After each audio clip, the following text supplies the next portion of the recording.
بسم الله الرحمن الرحيم قل يا أهل الكتاب تعالوا إلى كلمة سواء بيننا وبينكم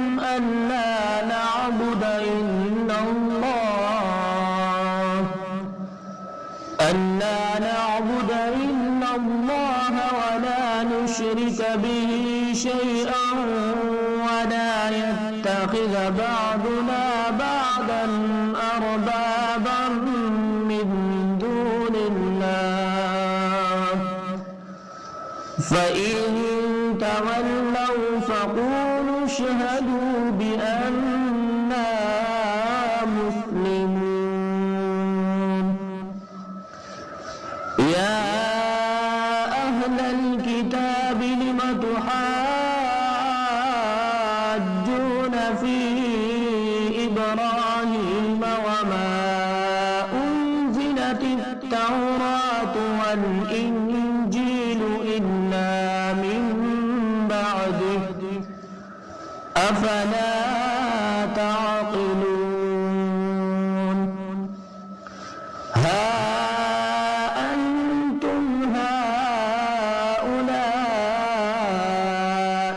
حاججتم فيما لكم به علم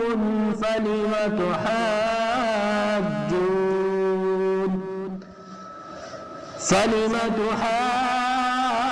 تحاجون فيما ليس لكم به علم والله يعلم وأنتم لا تعلمون ما كان إبراهيم يهوديا ولا نصرانيا ولكن كان حنيفا مسلما وما كان من المشركين إن أولى الناس بإبراهيم للذين اتبعوه وهذا النبي والذين آمنوا والله ولي المؤمنين ودت طائفة من أهل الكتاب لو يضلونكم وما يضلون إلا أنفسهم وما يشعرون يا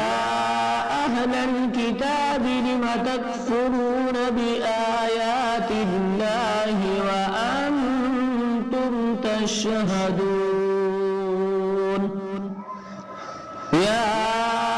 أهل الكتاب لم تلبسون الحق بالباطل وتكتمون الحق وأنتم